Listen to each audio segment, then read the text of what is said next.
Hi there, students. This is a screencast on part 5 of your PEPP. So you have 2 weeks to complete part 5, but this is the one section that you don't turn in a draft for. So you turn part 5 in with your final PEPP and it is graded accordingly.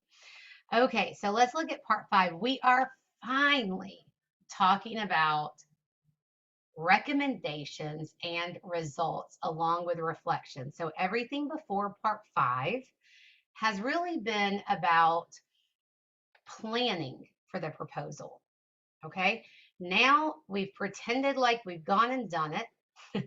And now we're talking about it. The first thing we're going to do, part A, is discuss how we're going to disseminate the results and recommendations. Okay. And the reason why is to really talk about when we're talking about disseminating, we're going to give different stuff to parents as we are to the administrators. So I want you guys to think about that. You know, if you're anytime you're evaluating a program, like if I'm evaluating our SPED program, EDS program, I'm probably going to give the students a different format of the results than I would give to my university president.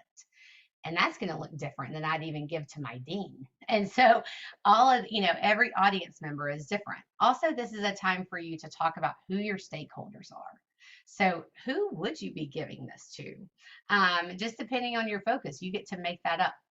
Now, do you think your program would be, after you, were to use all these assessment measures we talked about in part 4, would your program be considered of quality? Would it be considered effectiveness or effective? I'm sorry, effective. Why or why not? And now you're going to give solutions and recommendations. This is the planning part. This is the fun part, maybe for some of you. But we know in our heart of hearts, we have an intuition of what works and what doesn't work. I want you guys to dig into the literature and I want you to give citations for this. So we've been doing these IRIS modules all throughout about how to find evidence-based practices and what are evidence-based practices.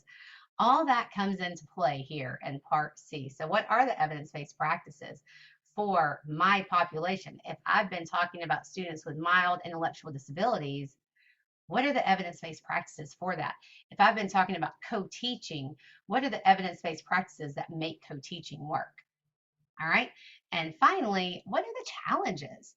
As an evaluator, is the school district just going to give up all these data? Are people going to talk to you? Are teachers going to want to take your surveys? Are they going to want you to interview them? So what are your challenges and what are your barriers?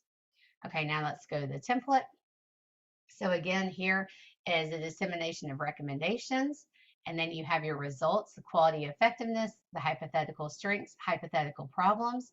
And then here are your solutions, recommendations, and then your barriers and challenges.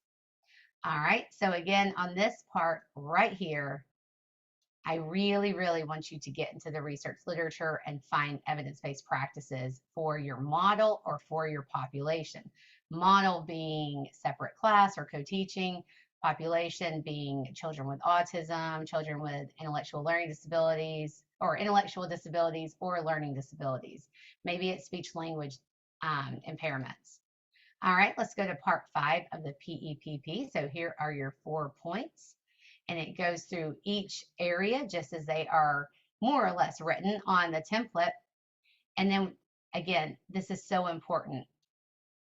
We got to have citations in this part. All right, so now that you've turned in or you're finished with part 5, I want you to go ahead and look at these final considerations.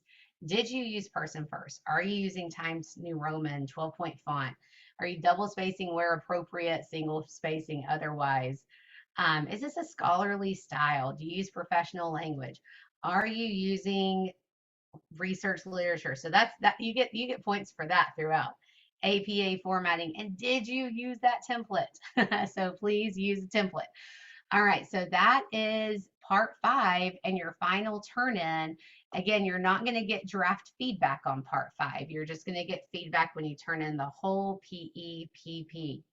All right, you guys, congratulations on making it to part 5. I know that you're going to do excellent on this PEPP.